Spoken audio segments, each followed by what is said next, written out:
But let me first and foremost welcome here this afternoon the President and Chairman of Council, Mr. Anthony Arabume, FCIPM. I'd like to welcome him. Can we put our hands together for him, ladies and gentlemen? Thank you very much. Thank you. The Vice President is also here with us, and with him a lot of crude can fly and flow. Let me welcome here Mr. Udom Unoyo, FCIPM. I welcome you. The National Treasurer, I'd like to also welcome you very specially, Mrs. Ifoma Deni, MCIPM. I welcome you. Thank you very much. The immediate past President, Mr. Victor Famoyibo, FCIPM. I welcome you. Let me also welcome the Registrar and Chief Executive, a man that has doggedly served this sector and by extension Nigeria so creditably. We say thank you to you for your service, Mr. Sunday Adeyemi, FCIPM. Thank you very much. Let me welcome all of you fellows that are here, council members. Let me welcome our special guests. In fact, particularly, I'd like to welcome this afternoon the Secretary to the Government of Akwa Ibom State, Sir Etekamba Umoren, who is also here with us. So let me welcome all of you especially.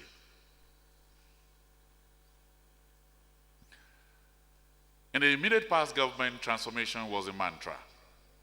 And then somebody said that essentially that transformation really means going beyond. And so CIPM is looking at change from the point of view of changing the paradigm, changing the game, and going beyond limits. More of this will unfold in the next 3 days, but right now, I'd like to very heartily welcome all of you to the opening plenary that's expected to beam light on the conference theme, especially from the point of view of those that have some discernible disabilities, but with immense, immense abilities. So I welcome all of you. Let me quickly invite those that will power this plenary. I'd like to first and foremost invite the moderator, Mr. Tominiyi Oni, to please step to the podium, our moderator. Mr. Tominiyi Oni.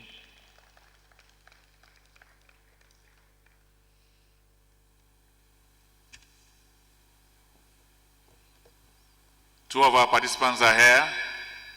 First, I'd like to welcome a lady that is a seasoned software engineer with over 17 years experience, building mobile and enterprise applications with extensive knowledge in achieving and deploying mobile VAS services. I'd like to welcome the co-founder and chief technology officer, Logisil Limited, Accra, Ghana, Farida Nana Efwa Bedwe. I'd like to say Akwaba to you. Welcome to Nigeria. And also to share the same podium with him is a man that's an expert in workplace attitude, a business mentor, and a career coach. He's also a principal consultant and the prime facilitator of Joseph Consulting and Mentoring Limited. I'd like to welcome here Ugochukwu Omegu, principal consultant, Joseph Consulting and Mentoring Limited. Let's appreciate him, please, ladies and gentlemen. Well, Your Excellencies, distinguished ladies and gentlemen, these two people here are some of the finest brains the world can come up with. In spite of the disabilities, their hair are some of the very best. Can we give them a standing ovation, ladies and gentlemen? Wonderful, wonderful. Here they are. Africa should be absolutely proud of them. Thank you very much. We have a short clip that we shall be playing on each of them before we commence the plenary. Is the video ready? Please, let's go ahead.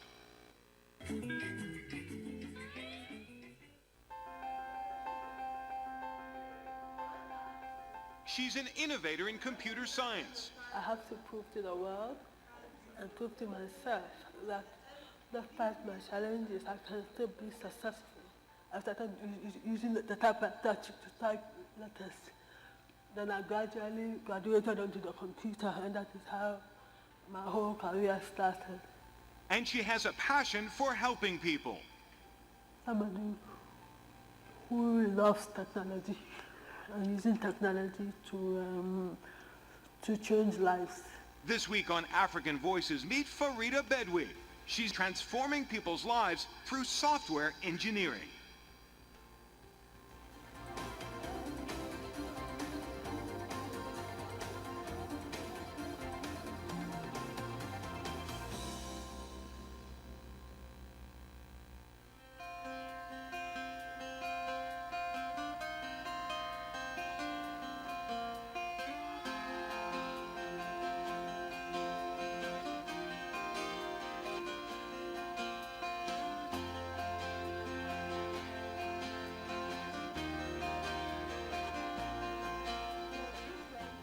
In 1979, Farida Bedwi was born into a middle-class home in Lagos, Nigeria. I was born with a blocked intestine, and so when I was 2 days old, I had to be operated, otherwise I would have died. And at the same time, my parents had an incompatibility factor in the blood called the rhesus factor, and that is what causes babies to be jaundiced. But because of the blocked intestine, they were not able to apply the phototherapy, which is the treatment for jaundice, early. And that is what caused the brain damage. Because by the time I came out of the incubator when I was 10 days old, the damage had already been done. As a child, I have an older sister, and when I was 9 months old, my mom realized that I wasn't doing the things that children did at that stage. So when I was 1, she took me to London to be assessed. And they did the brain scan and they realized that I had cerebral palsy. So from then on, she started looking for ways of managing it, ways of helping me to live a fulfilled life and achieve what I can achieve despite my disability. Growing up, I lived in the Caribbean. What happened was my dad was working with the UNDP, so we were posted to Dominica, so we stayed there for 3.5 years. While we were there, my mom realized that there was no school for children with special needs who are not mentally challenged. Cerebral palsy is an incurable neurological disorder that affects body movement and muscle coordination, but doesn't interfere with the ability to learn. Because the terrain of the other schools are not conducive for us, it makes it difficult for us to go to normal schools. So she homeschooled me till I was 12 years old. By that time, we had come to Ghana. I went into mainstream school for the first time. I was actually supposed to go there so that I could learn how to socialize with other children my age, because I had very few friends of my own. I mean, my sister was the best friend that I had, and my mom said no, I had to learn how to interact with other children. So I went to a government school, and the students, they didn't have any idea what I had. Then after that, I had to go to senior high school. Once again, the disability-unfriendly terrain of the schools did not allow me to go to senior high school, because it would have been very difficult for me to navigate my way between classrooms. So it was decided that since I am good with computers, because I had used computers from a very early age, why don't I go and do a diploma in a computer system, specifically data processing management. So Bedwi... There'll be more about this amazing lady. You can go on the internet, and I'm very sure during the course of this conference, we'll get to know more about her. A lady that has lived beyond her disability. Today, one of the finest software writers on our continent. We'd like to appreciate it. Let's put our hands together one more time. And then her brother and partner, Ugochukwu, is also here. Let's have a short clip on him before we start.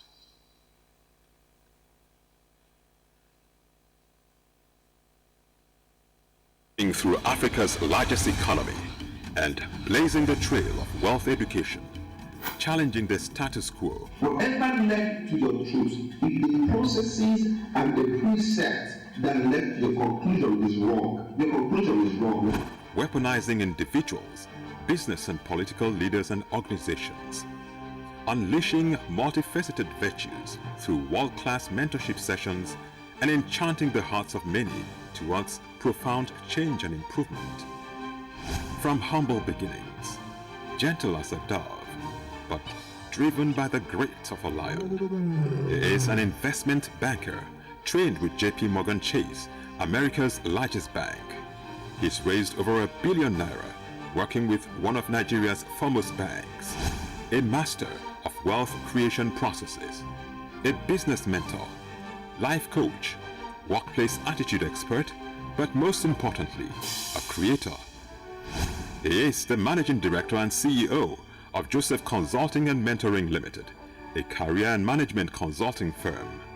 Under the flag of the $1 Million Business Club, he is making history, raising leaders and building the foundation for a new culture of wealth for generations unborn. Ladies and gentlemen, this is an encounter you will not forget in a long time. This is Nigeria's own Ugochukwu Amaogo. Good afternoon, thank you. I'd like to thank CIPM for inviting me to come to this conference. This is my first time in Abuja, and I must say it's very different from Lagos, from what I have seen. Yeah, and I'm really honored to be a part of this conference. I was asked to come and tell my story, but I would like to tell it in a way that will benefit people who have similar challenges. You guys are the ones who determine who gets hired into the company.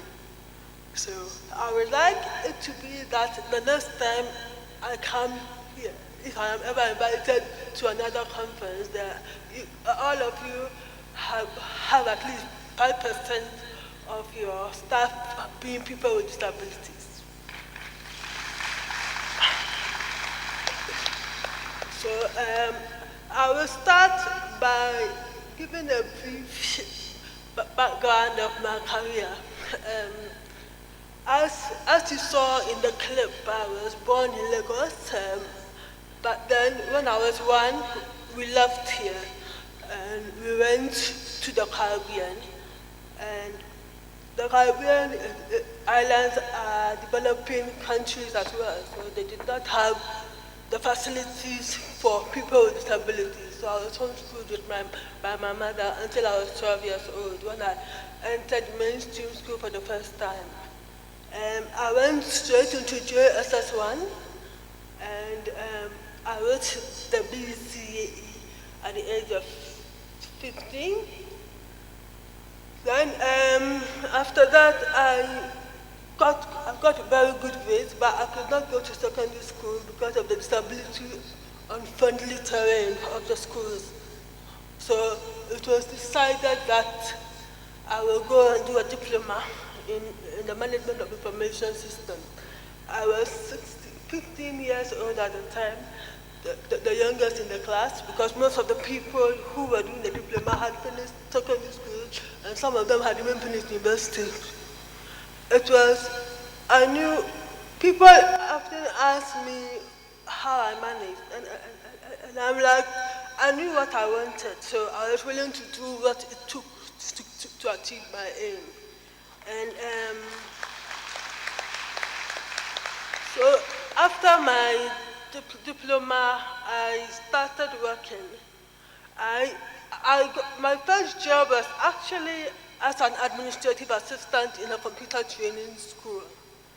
But then after a year, I decided that wasn't what I wanted to do. I wanted to socialize in software development.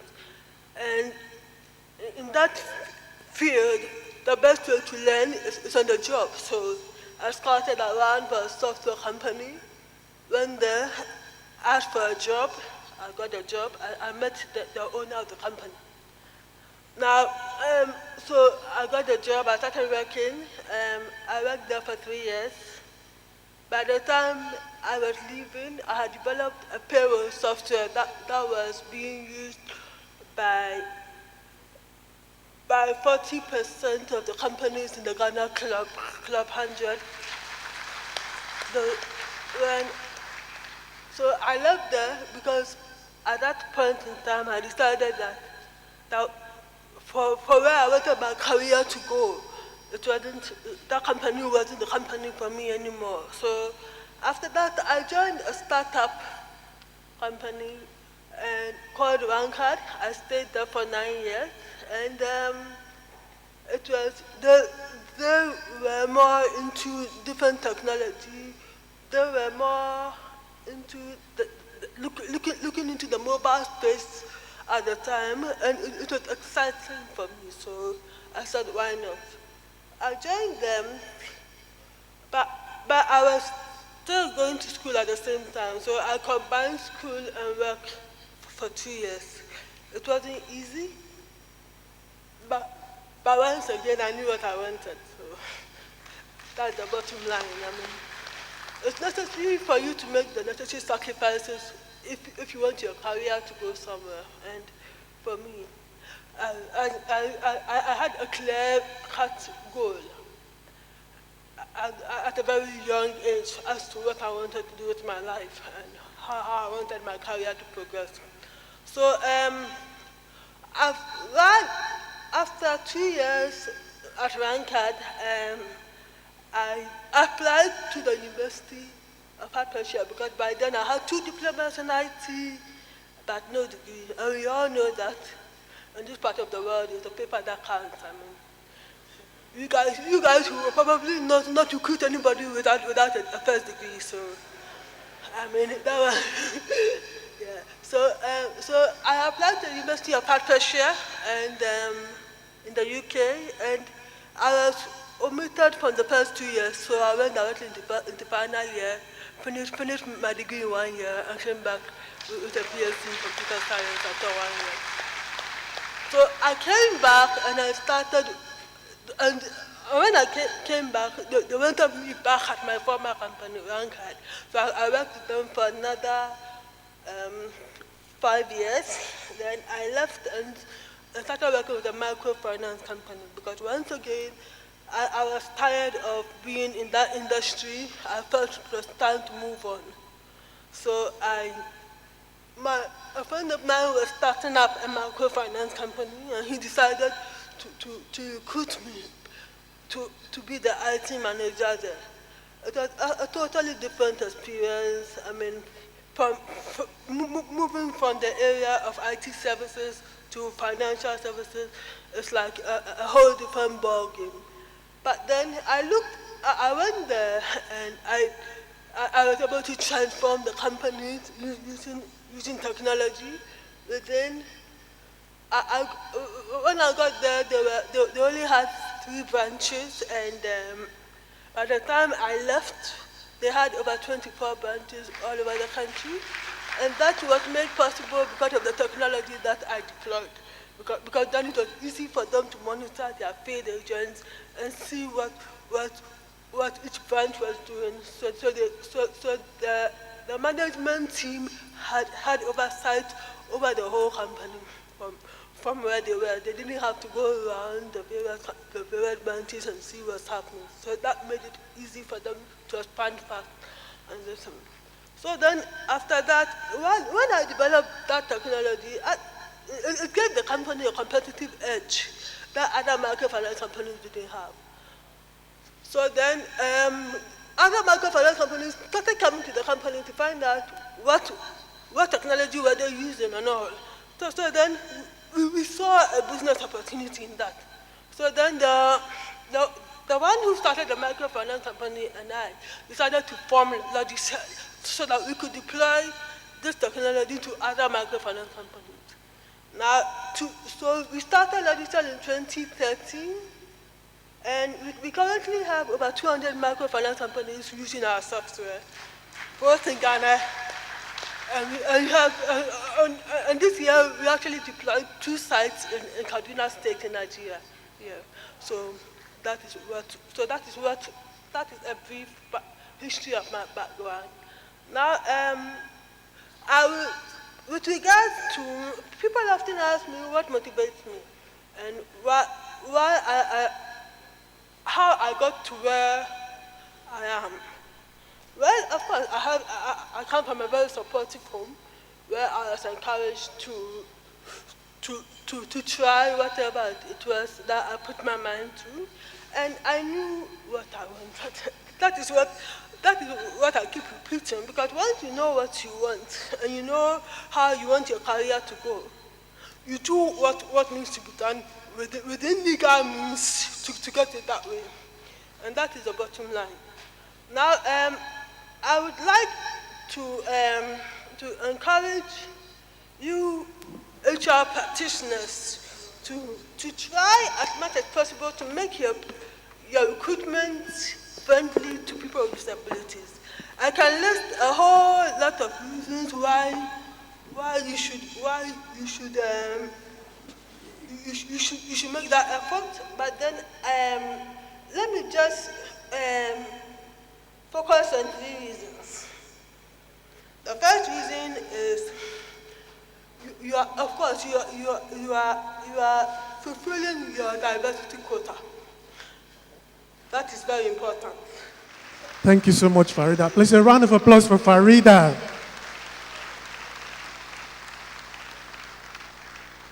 I'm sure there are a lot of questions popping up in the audience that we're going to take later. Now, I need to pass this microphone now to Ugo and to have his own remarks before we go on. Okay. Okay, this is fine. I'm so excited to be here this day. It's quite a privilege and honor to be part of your program, and I really was inspired when I came here this morning with the level of logistics put in place and the way Oluwaseun, Toyin, Tomini, who have been following up with me for the past 3 months. I've been in over 5 countries. They're trying to catch up with me to look at the mail. Couldn't able to do that, but they were patient, they were meticulous, they guided me to today. I want to really appreciate CIPM for such a wonderful, great job you're doing. Farida is such an amazing woman. I am so inspired by you. Yeah. I was born 1973, and 1 year after I was born, I had polio. Today I am 42. I have been using crutches for over 35 years, and it's been such a wonderful journey. And I believe that I represent strength to people. Why?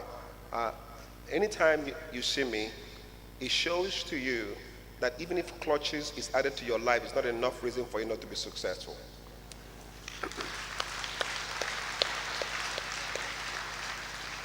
And I believe you enter the world with your body, but you function with your mind. And that led to where I have done today. My story started when I had polio. After 1 year, 6 months, my dad retired to the village. And when he retired to the village, he retired to the village in my 6th year on earth. Then I couldn't go to school because my brothers could trek from the home to where the school is. And my dad sold everything he had, so there was no vehicle to take me to school. And the terrain in the village is so difficult that you have to have your 2 legs complete to trek. So every morning I would dress up with my brothers. They would put on their school uniform and they would leave me at home. So what I did was very smart. Every night before they wake up in the morning, I put the school uniform of everybody in the water so nobody goes to school in the morning. So they wake up in the morning, ready to go to school, no school uniform. So I'm thinking, okay, we are all home. But something happened that was very powerful. I wanted to go to school, so stopping them didn't make me go to school. So what I did, at the age of 6, 7, I had to change my strategy. So what I did was, anytime they're dressing up to go to school, I will also dress up to go to school. So when I get to the gate of my house, they will continue to walk to school. I will stay at the gate and I'll be crying and I'll be pointing to the school direction and saying, I want to go to school. So one day, every day I do it, I stand at that gate. One man who always passes by, I didn't know he was observing that there's a young person here always dressed up to go to school. So he stopped by, he was asking me, why are you crying? I told him I wanted to go to school. So he walked into my house and told my dad that my school is along his path and that if he doesn't mind, he would want to take me to school. So my dad said yes. So I had a free ride to school every morning. And what I got from that is this. Anytime you stand at the gate of your destiny, a helper will come. So after that, I started growing up, then more challenges, secondary school, and somehow in my mind, I began to think that God was wicked. God is wicked. And I began to wonder, why would you let a young person at the age of 1 year, 6 months to have polio? What was my sin? I know I didn't steal anybody's property. I didn't lie about anything. So what could have been the reason why I have polio? So these questions I asked my parents, what happened? They told me a lot of nice things, but they didn't answer the question of why I have polio. So one day, I was reading the Bible. I met in John chapter 9, a man that was born blind while he was in mother's womb. They asked Jesus, whose fault was that? He said it was neither the fault of the parent or the fault of the child, but for the glory of God to be made manifest in his situation. So I knew God wanted to use me to make a point in the world.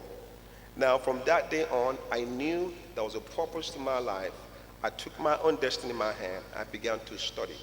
Now, that point, I didn't know what the answer was, because I was so scared I was going to be a failure. I was so terrified that if my brothers could push trucks, they can afford to be stupid. I mean, they have legs to go and push taxi, but I couldn't do that. So somehow I had to be very successful. So what happened was one day, in the quest for this answer, I was driving on the street of Owerri, Imo State, and I saw a brand new car coming towards me. And all of a sudden, the tire of this car busted. The back tire just went boom. But something told me to watch and observe what's going to happen. The owner of this car pulled over by the side, came out of the car, now went back to that car and brought the spare tire of this car from the car. And something told me, if man in his little wisdom can build a brand new car, and while the car is still in the factory and they put a spare tire, don't you think that God in his infinite wisdom has put a spare ability? Should your leg get broken, should your eyes get blinded, there's always a spare to use. But the thing I learned from that is the man brought the spare from inside the car. So it happened to me that if I lose anything on my physical, I have to go inside myself to bring the spare. From that day on, I realized that anything I put my minds on, I'll get it done. As I'm speaking to you right now, I have built about 4 companies. The last one I started about 6 months ago. My company generates about $1 million every month consistently. A company came to Nigeria here last year, and my company generated the highest revenue in the last 6 months amongst the 46 countries in that company, and that has been so phenomenal. So I just want to say that look beyond people's challenges and yourself. I don't know what you are going through in your office today. When I got to America, I was hired with JP Morgan Chase Bank, and we developed a performance management review system for all our branches of JP Morgan across the 52 states. And I was one of the pioneer member of that team that did that. And when I came back to Nigeria here, and funny enough, my country is growing. The HR industry, you are doing amazingly well. I also got hired here in Nigeria. It was an amazing. I want to applaud my country and what you're doing as HR. It's amazing, the things that is ahead of us, and each and every individual here has the capacity to create more value than anybody can imagine. Thank you.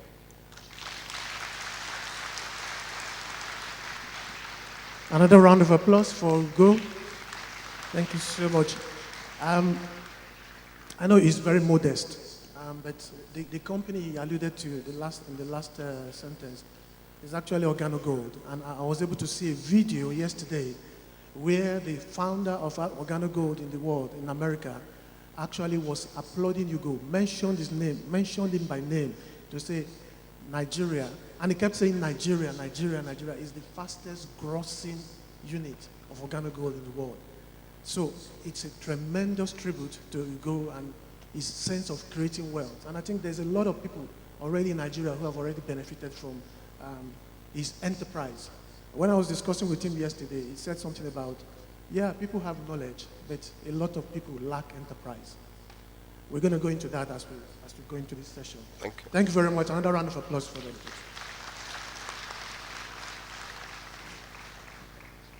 All right, so, yeah.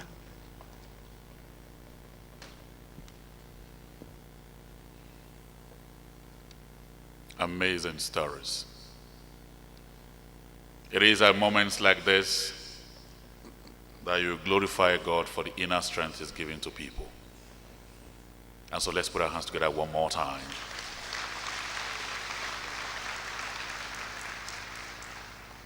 And I'm very sure somebody said backstage now that if they are challenged, they could be where they are.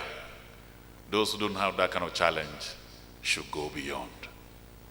Well, my experience training companies, I've been training companies for over 8 years in Nigeria, from banks, telecom, oil and gas, on having the right attitude at work.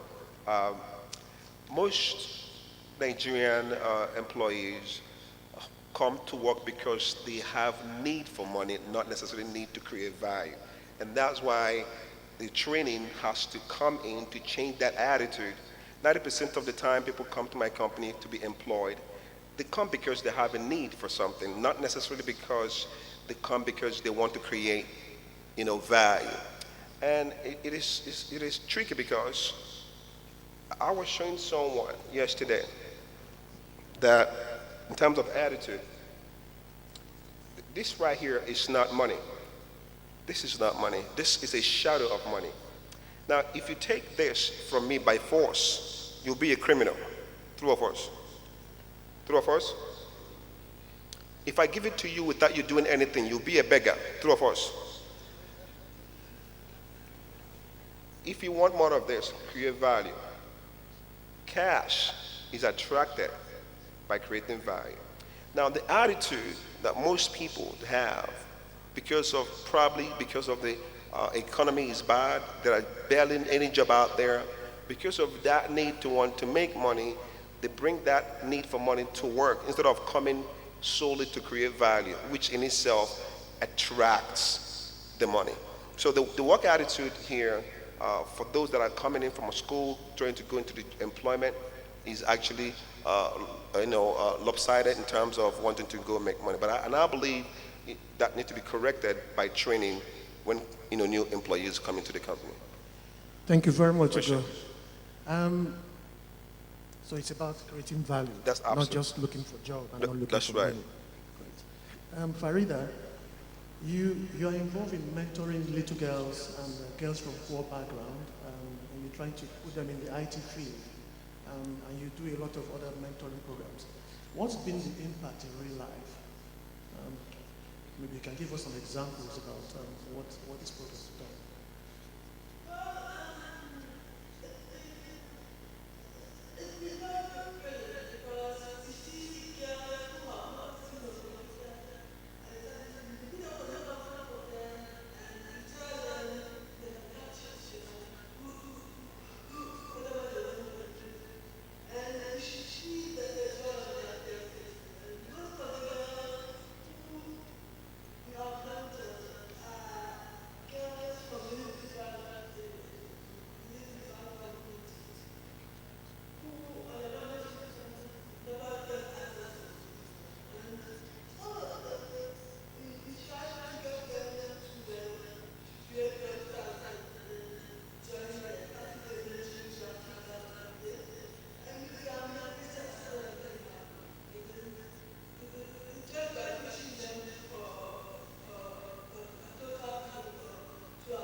Fantastic.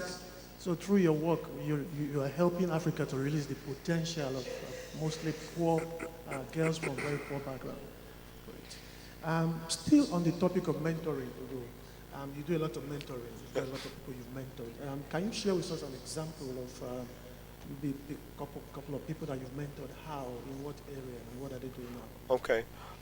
Because I know that every human being has the capacity to become successful, no matter what you find yourself.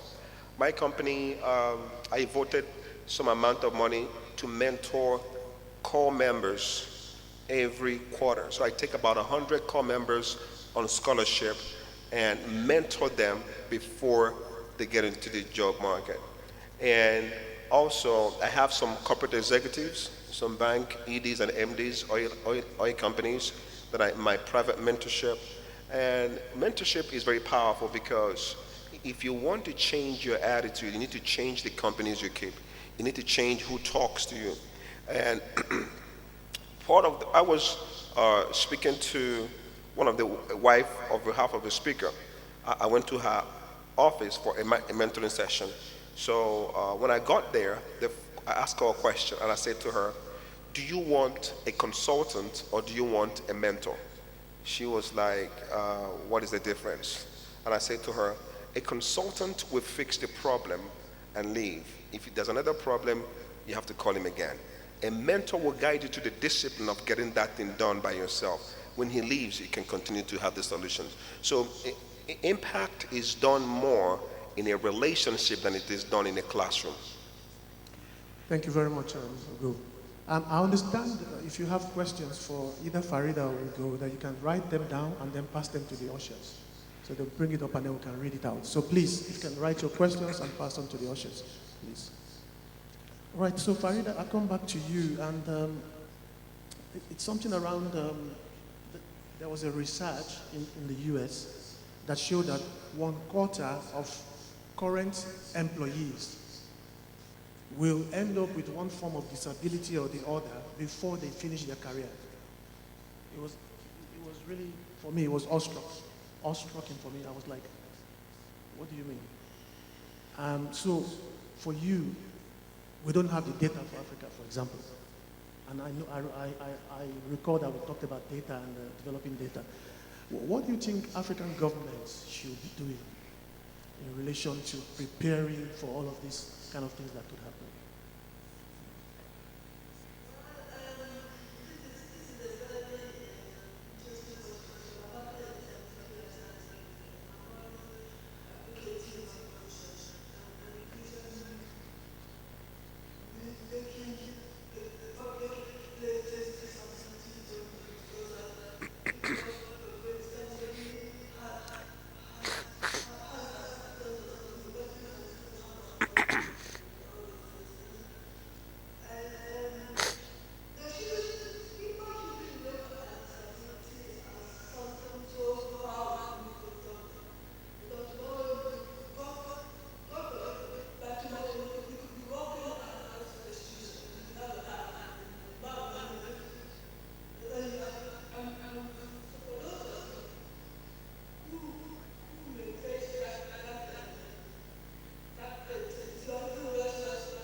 Thank you, Farida. So I think it's all about a diversity-friendly work environment, and that people should think ahead of this.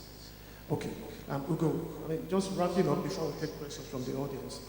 Somebody once said that you don't share your big dreams with small-minded people because they may try to stop you or pull you down. Did you ever come across people like that growing up, and how did you manage that? Yes, there are two mental enemies in life. Number one is obstacle. The second one is obstructions. The first one, obstacle, is one of the greatest, which is your philosophy that limits you from becoming successful. Most of us grew up in homes and cultures that limit productivity. And there's nothing you could do about that except to go to study, to read, expose your mind to new possibilities and new realities. I just came back from London on Sunday. I just went to explore the economy of UK and to know how I can establish my company in the UK.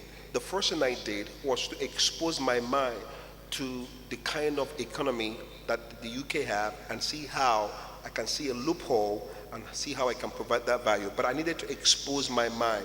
So the first level of obstructions you're going to have is, encounter in terms of people discouraging you, is your philosophies of life. They can be limiting, and you have to deal with that. The second one, to address what you said, is called obstructions. Obstructions are people who oppose your progress. And what you could do with such people is to avoid their companies. There's definitely someone who's going to discourage you, and you cannot put a 4x4 idea a 12x12 idea in a 4x4 mind.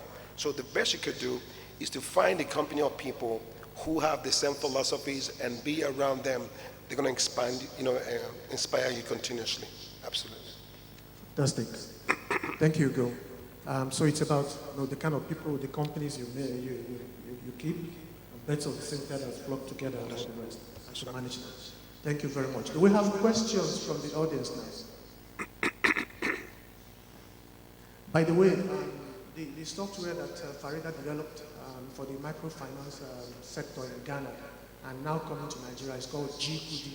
So Kudi for money, because they speak outside Ghana also, and G. So it's G-Kudi. And one of the questions I'm going to ask her later on is about what's the next software that she's developing. Thank you very much, Mr. MC. So I'll take these questions. Can we have the CD of this session? Okay, that question is for me and CIPL. This question is for Ugo. Thanks for the brilliant presentation. My question is, how do you get people to create value? Okay, interesting. Microphone, okay. There's a difference between job and work. Job is anything that doesn't challenge your intellect. It's routine, it's boring, and that's why people get bored at work. But work is anything that challenges your purpose, demands your intellect, and improves your skill. Now, value creation has to do with, first of all, understanding that there is need for people. People have need. And you can't create value unless you are ready and willing to sacrifice something for the benefit of other people. That is the starting point of value creation. You must be willing and ready to sacrifice something for other people. Example, when Organogold came to Nigeria, I found that people are looking for a way to create wealth, but they are not equipped to do that. So what I did is create a platform to coach and mentor people that want to transit from your job to start their own business. Now, so when they register for that Organogold, they are entitled to 6 months of mentoring, world-class mentoring for 6 months. And what that does is to teach them how to put systems in place if they already have business. If they're working somewhere, they want to transit from paid employment to self-employment. And this thing is what they need. So the value creation is finding out what is it that are useful to people that you can provide for. And I see certain people who have businesses and the business is not doing well. They think they're creating value. Is the market, is the people that determines whether what you're doing for them is valuable. So in value creation, is first of all, how to take inventory of the things you have that are useful for people before you can find those that have need of that. So it starts with taking inventory. Thank you, Hugo. This question is for Farida, and it says, were there times you felt like giving up? If yes, how did you pick yourself back on course?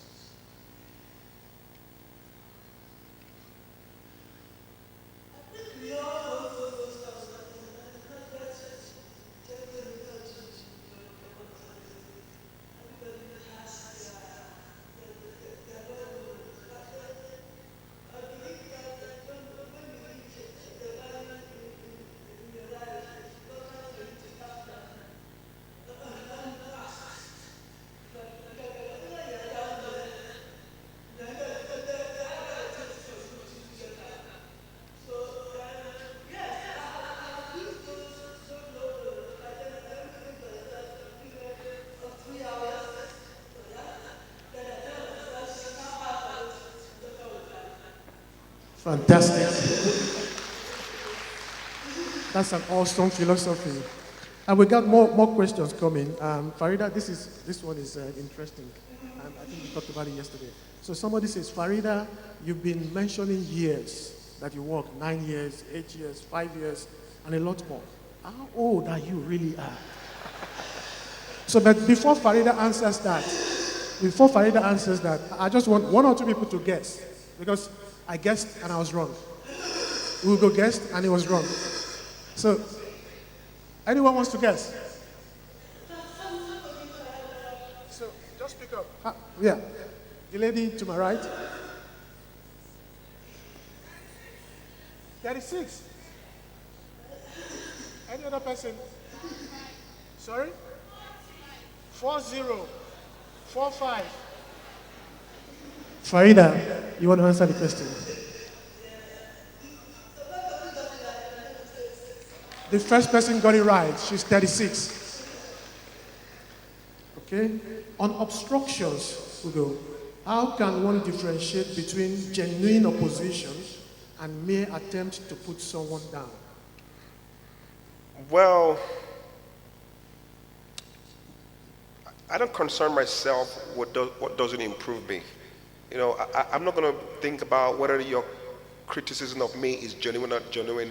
I'm always staying focused on what it is that I do that improves me to get better the next minute. You will always have criticisms, and there are 3 types of criticisms, right? Number 1 is institutional criticism, which is when you're challenging the status quo of what the industry has established. So you're going to have people telling you this is not how it's done. You're going to have what I call perspective criticism, which is when people don't understand what you're doing, they say what you're doing is wrong. So they are criticizing what you're doing based on the lack of understanding of what you're doing. And then you have what I call intimidation criticism, when you have achieved what other people has failed in. Am I making sense? So stay on the go. Stay all the time on what it is that makes you become better all the time. Criticisms will always be there. So I would advise you to want to figure out which one is genuine, which was not genuine. Stay on the go. Thank you very much, Hugo. So, genuine or not genuine, focus on the go. Farida, you have something to add to that in terms of obstructions or criticism, how you manage that?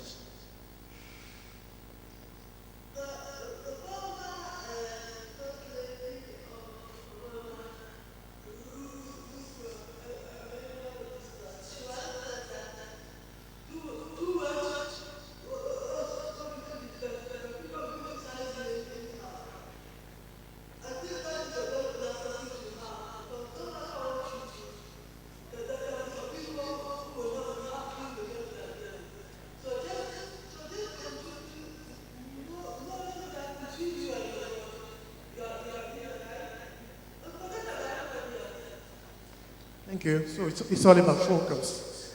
I'm made to understand that we can't take more questions, so we only read the ones that we have here, and then we'll wrap up. Farida, you alluded to having a knack and having interest in IT as key factors to your success. Which of the two factors do you think is more important? Your talent or the interest?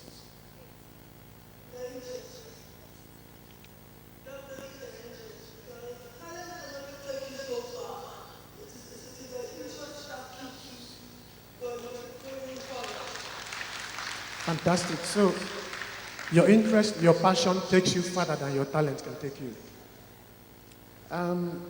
Again,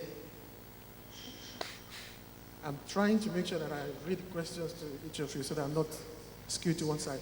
Ugo, what do you think Nigeria should do to reduce or encourage number of disabled beggars, young people who have resorted to begging? Perhaps they don't know any better. Say the question again. So what do you think Nigeria should do to reduce the number of disabled beggars and also maybe encourage young people who have resorted to begging? And the person is just thinking out loud, say perhaps they don't know any better. What I do know is the best help you can give to people is to be an example of what you want them to become. When you put it in Nigeria, it makes it become elusive because Nigeria is who. So I think the best way you can help people is to be an example of what help should be like. I have never seen a country where the government is anything outside what the people want. It is us as a people, just like I'm not sure that it's the government that put this program together. Is it the government? I think it's us as a people wanting to come together to create value to improve ourselves. If we can, one day at a time, improve ourselves, someone else will see you as that change, and that's enough to inspire people. That's what I think. Thank you very much, Ugo. So in wrapping up, Farida, just 10 seconds. What do you have to say to the people around going beyond and going beyond setting a new agenda for yourself?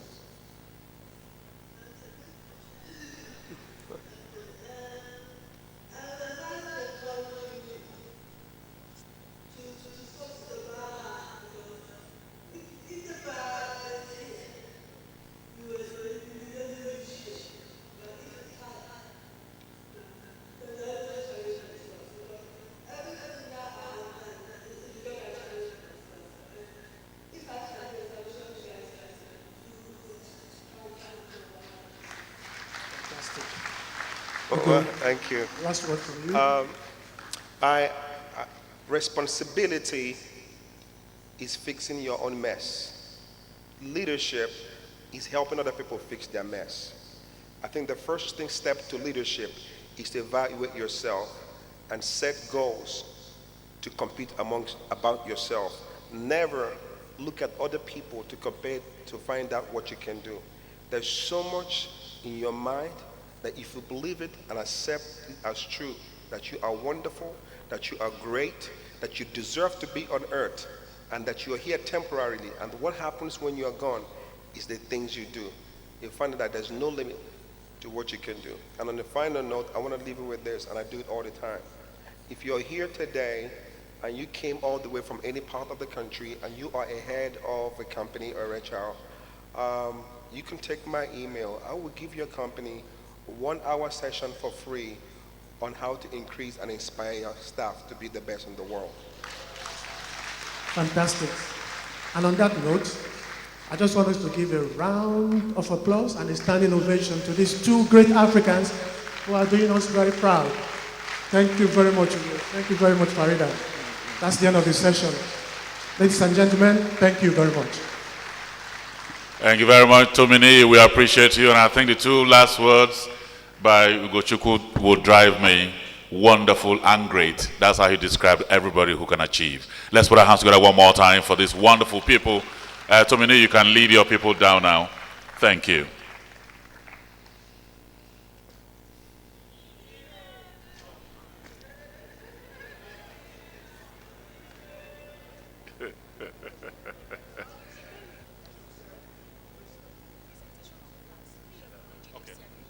Okay. Please, before they go, I'd like to invite Mr. Segun Mojid to step forward here and present the plaques to them. Mr. Segun Mojid, please. josephconsult@yahoo.com. josephconsult@yahoo.com.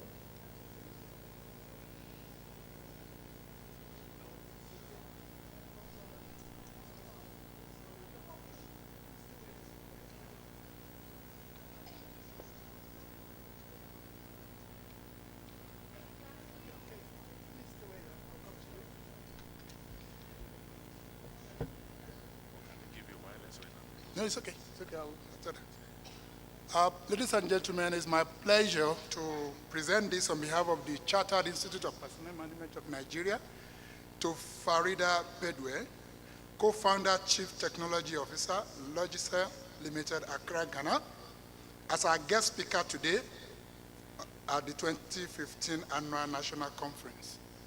Today, 14th of October.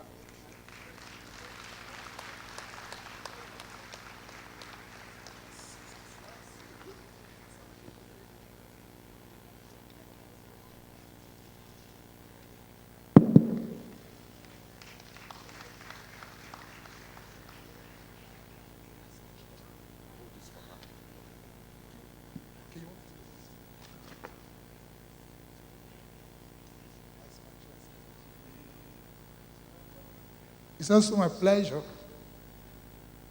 Joseph, actually I met Edison today, and he was saying something about you. It's my pleasure to meet you, and also to present this to you for being our guest speaker today on behalf of our great institute, the Chartered Institute of Personnel Management of Nigeria. We want to say thank you for inspiring us. I want to say keep it up. God bless you. Yeah. Thank you, ladies and gentlemen. Are you here, sir?